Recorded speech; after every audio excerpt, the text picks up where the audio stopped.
Well, good morning. This week's Monday meditation as we continue to read from Philippians. 2 verses this morning, but 2 fantastic verses that I hope they'll be an encouragement to you this week. And it's Philippians chapter 4, verses 8 and 9.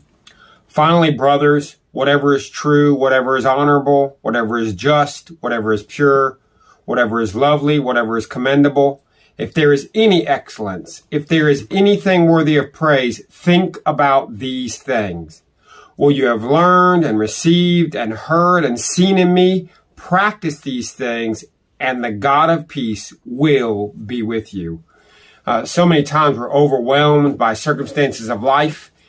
And many times the reason we're overwhelmed is because we're dwelling on things we can't control, or we're dwelling on things that are in all reality opposed to God.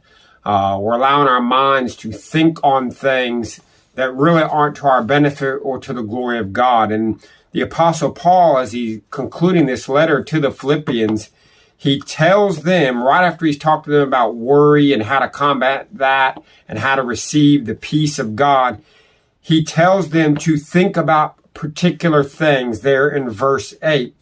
To think about these things. Now, the word think doesn't just mean to have mental thoughts about, but it actually carries the idea of to dwell upon, to chew on, to meditate upon.